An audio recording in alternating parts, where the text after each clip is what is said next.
Welcome, curious minds, to another Dup Dive. Great to be here. Today, we're diving into, a really fascinating stack of sources. They really speak to the modern chase for success, for well-being.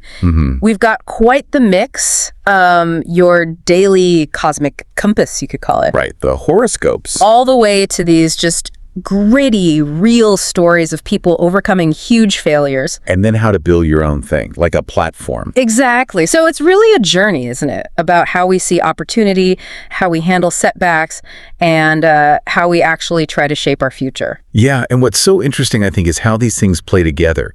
You've got this external guidance, maybe like the horoscope. Kind of gentle nudges. Gentle nudges, yeah. And then you contrast that with this powerful internal drive you see in people who turn like epic fails into massive success. Right. So this deep dive, it really helps connect those dots maybe between knowing what might be coming and, actually making things happen. Okay, let's unpack this then. Our first source gives us this horoscope today from back on August 1st, 2025. It's like a cosmic compass for every sign. A compass, yeah. And looking across them, you see these themes pop up again and again. Things like consistency, self-belief. Reflection, too. And reflection, yeah. It feels less about hard predictions and more about nudging you towards being balanced, mindful, day-to-day. Which does raise a good question. How do these daily bits of advice actually frame how we perceive opportunity? Like you see, for Aries, the advice is focus on diplomatic negotiations, clear up previous misunderstanding. Yeah, to find new opportunity. Exactly. Using balanced emotions for thoughtful decisions. The key insight there, new doors are opening, clarity through connection is the way to go about it. And then you look at Taurus, it's trust your gut feeling more than what others around you are saying. Yeah. Use productivity for networking. Interesting. Different angle. Yeah, and their key insights, stay grounded and let your intuition lead you instead of your opinions. Then you get Pisces, told to set aside your concerns, let life progress naturally. That sounds like letting go. Totally. Releasing control might feel unusual, but it leads to tranquility and improved outcomes. Their key takeaway, ease your grip and trust your instincts to gain clarity and strength from within. So if you pull back and look at the bigger picture here, these horoscopes, they seem to offer this kind of gentle, very internal focus. Yeah, on daily actions, mindset. Right. Trusting your intuition, being patient. Like the Virgo insight says, slow and steady wins the race. Patience, that internal focus. But what happens when life throws, bigger curveballs? When you need more than just a gentle nudge. Okay. And that's exactly where our second source comes in. This is where it gets really interesting. Moving from guidance to struggle. Exactly. We move from that gentle stuff to the crucible of real-world failure. The source, success story. 8 stories from failure to success that changed the world. It really digs into this idea. Which idea is that? That failure, for those who strive to move forward, is a form of success that will come into their lives. It's not about if, but when, and being ready. Prepared to face it. Yeah, avoid it. Right, transforming it, not just enduring it. And what's just staggering here is the scale of the failures these, iconic people went through. Yeah, and how different they all were. Yeah, and how each one somehow reframed it or used it.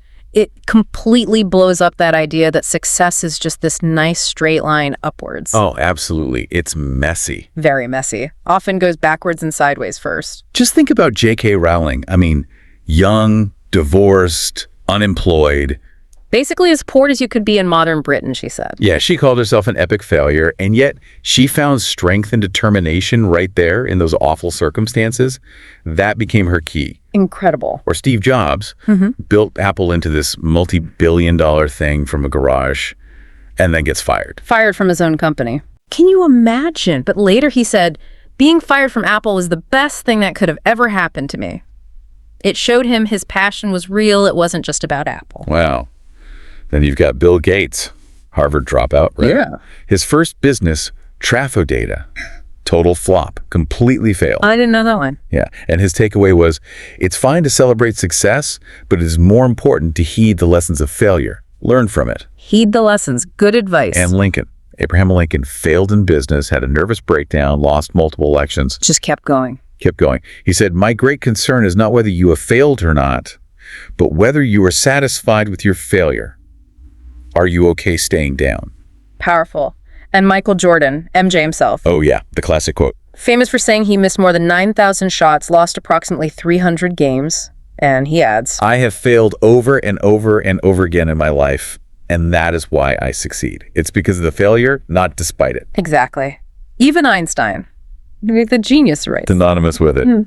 Couldn't speak fluently till he was 9, expelled from school, denied entry to Polytechnic at first. Wow. His view, failure is progress and success. It's part of the process. It's a step forward, not the end. And Walt Disney dropped out of school. His first studio went bankrupt. Didn't get fired from a newspaper? Yeah, for not being creative enough. Imagine being told that. Walt Disney, not creative enough. But he built the whole Disney empire through hard work, self-belief. Yeah. His motto is basically, don't look back too long. We keep moving forward, opening new doors, because we're curious. And curiosity keeps leading us down new paths. Love that. So, yeah, these stories just hammer it home, don't they? The road to success. Yeah. It's often paved with really deep, painful failures. Absolutely. The key isn't somehow dodging them. It's building that mindset, that resilience to learn from them, keep going. Turn the collapse into a launch pad. Exactly. A springboard for growth. Okay, so we've seen the grand scale, these huge historical figures. But how do these big lessons actually play out for, an ordinary person day to day? Right. How does it translate? Our next source, Opportunity Life-Changing Motivational Story. It gives us this really vivid picture of that exact moment, that critical point of decision. Okay. It's a story about a young guy, works at a petrol pump, just admiring a nice Mercedes-Benz that pulls in. Right. The dream car scenario. Yeah. And the owner, a successful businessman, he actually offers the kid a chance, gives him a visiting card, says, call me, I'll teach you about business. Wow. Okay. That's opportunity knocking. Loudly. Very loudly. A clear, tangible chance handed right to him. But then you get inside the kid's head. The internal monologue. Yeah, and it's all doubt. Don't know what I'm going to do later. Don't know what work he will tell. Maybe I shouldn't go. Oh, no. Classic self-sabotage. He talks himself out of it, thinks it's too much trouble, too uncertain. Yeah. And he just tosses the card in the bin. Ugh. You can see where this is going. Right. And this is where the story really hits hard. 3 years pass. Same model Mercedes pulls up. Different driver. Okay. This new owner, he tells the first kid, the petrol pump attendant, hey, I used to be a cleaner right here 3 years ago. No way. Yes. He says he found that visiting card, the one the first guy threw away. He picked it out of the bin. Found it, called the number, learned the business from that same businessman, and now he owns the car. Oh, that's powerful. And he tells the first guy, I wish you too had no such doubt on this opportunity 3 years ago if you had met that owner. But you did not do that and are still here. Wow. Quite the illustration. It shows so clearly that, yeah, whenever an opportunity comes, we should understand opportunity once with an open mind. An open mind, yeah. It just highlights how much self-doubt can be the biggest dream killer, really. Total. It's about being, like the story says, an opportunist, but in a good way. Someone always looking, paying attention, ready to do something better. So that raises a really practical question then. How can you, listening now, actively cultivate that mindset? How do you become more opportunistic in today's world? Yeah, how do you create your own chances? Well, our final source offers a very concrete example: how to start a podcast. It's presented as a tangible way to create your own opportunity. Moving from seizing to creating. Exactly. It's not just about, a specific medium, but about building a platform for self-expression, for growth, for making something out of nothing almost. And a podcast, they explain it as this kind of digital audio content, right? Like an on-demand radio show. Yeah. It lets you connect really deeply with an audience, build yourself up as an expert in something. Even make money from it. Right. And it links back, doesn't it, to that spirit of ingenuity we saw in some other stories, using creativity, persistence, even with limited resources, to build something. Yeah, that's a great connection. And the guide itself, it lays out the benefits pretty clearly. Like what? Deep audience connection, establishing expertise. It's relatively low cost to start. Time and location freedom, too. That's huge for many people. Big one. Networking opportunities and, monetization sponsorships. Affiliate marketing, subscriptions, even selling merch. So these are like direct routes to creating value, finding new ventures in the world as it is now. Absolutely. Creating your own door instead of waiting for one to open. And if you connect this back to everything else we've discussed, starting something like a podcast, it actually demands the same qualities we saw in those big success stories. Like what? Diligence. Diligence, yeah. Yeah. The guide says be consistent, focus on quality. You need self-belief, right? Work on your voice and delivery. And willingness to learn. Exactly. Learn from feedback. Even the bit about legal guidelines, be creative but responsible. That feels like the thoughtful decision-making we saw mentioned even in the horoscopes, like for Scorpio.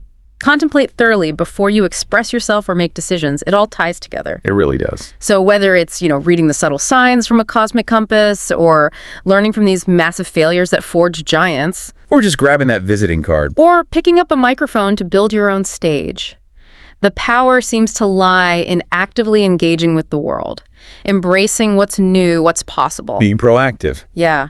We've really taken a deep dive today, haven't we, into this whole multifaceted world of opportunity. Definitely from the stars to the struggles. From subtle guidance to stark failures, and then to the proactive steps you can actually take to make your own path. And the common threads seem to be self-belief, resilience. Then just the courage to act, Yeah. to do something. Right. Because knowledge is one thing, but it's most valuable when you understand it and then, crucially, apply it. So, thinking about all this, what really stands out to you is that quiet determination may be hinted at in the daily insights. Is it the sheer grit of a Jordan or a Disney facing just impossible odds? Or maybe that really simple, painful lesson from the petrol station. The discarded business card. Lots to chew on. Definitely. So here's a final thought to leave you with. In a world where, maybe you get some guidance, and where we know past failures can actually fuel future wins, which is ultimately more powerful. Interesting question. Is it being given an opportunity, that card handed to you? Or is it cultivating the mindset, that internal readiness to see and act on any possibility, no matter how small it seems? Being given versus being ready. The choice and, the ongoing deep dive, that's yours.